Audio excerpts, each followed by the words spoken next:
আমি কি আর জুনিয়র সাকিব কি, আমি চাই এটা। আর মা কখনো মেয়ে নিয়ে মিথ্যা কথা বলে না। আমার মেয়ের একটা ভবিষ্যৎ আছে ভাই, আমি বুড়ি হয়ে গেছি, আমার কোনো আর কোনো চাহিদা নেই, আমার জীবনের কিছু নাই, আমি জানি এটি।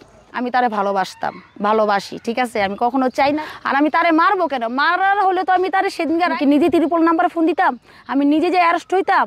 হ্যাঁ বলেন, কেন তাকে আমি মারবো? বোকার মতন প্রশ্ন করেন কেন? না হয়তো সে মামলাটার প্রতি তারিখে সে না। এমনিতে শুনছি অনেকেই বলতেছে যে আমাদের সাথে ও চলছে ফিরছে, আপু ওর সাথে মিললে না, ওর কাছে যাইয়েন না, ও আমাদের সাথে চলছে, ও বলছে যে আপনার ভাও দিয়ে আপনার সাথে মিল্লা টিল্লা আপনার শরীরের ক্ষতি করব।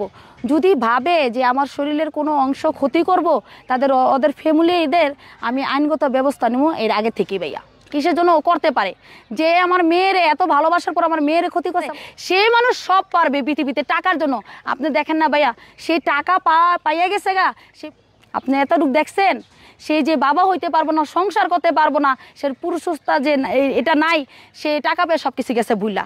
সে কিরকম একটা লোভী, কেমন মার কেমন ছেলে, মাও একটা লোভী যে ছেলের এটা নাই, হেরা ভালো এখন চলতেছে ফিরতেছে, আমার নামে কোনো নিউজ ছাড়তেছে না। এই যে আমি বেরিয়ে গেছি, তার কোনো নিউজ পাইছেন এক সপ্তাহ ধরে, তারা দোষী। হ্যাঁ, এখন আমার এই ভিডিওটা পাইছে, এই ভিডিওর পাতে সে ছাড়তে পারে, আমি আইনগত ব্যবস্থা নেবো আমার মেয়েরে নিয়ে। আমার মেয়ের গায়ে গায়ে হাত দিচ্ছে, এটার জন্য যেই জায়গায় যে যাইতে হয়, যা করণীয় লাগে সেটা আমি করব। আর যখনই আমি বাসা থেকে বের হব, আমার সাথে আমার মেয়ে থাকবে, আমার সাথে আমার লোক থাকবে, পারলে কিছু করতে আসুক। একটা কথা আমার আপনাদের কাছে আর দেশবাসীর কাছে, ও জানি মিডিয়া রেখে সামনে আমার তালাক দেওয়া জানি দেয়, আমি ওর ইয়েতে থাকতে চাই না।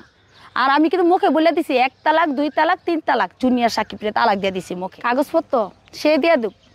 আপনি দিতে যাচ্ছেন না কি কারণ? আমি দিয়ে দেবো, আমার সময় হলে আমি দিয়ে দিব। আচ্ছা, আর দিলে এটা আপনি শু করবো না, না এটা শু করবো না। আচ্ছা, তো সাকিবের অনেক ভিডিও আছে, যে ভিডিওতে যে আপনি জামিনে যদি মুক্তি পান, হ্যাঁ এগুলো আমি দেখছি, এগুলো আমি জেলখানায় থাকতে আমার যত ভক্তরা আসামিরা যাইতো, তারা বলতো যে আপু তোমার নামে এগুলো বলছে, ঠিক আছে, খুব তুমি সাবধান।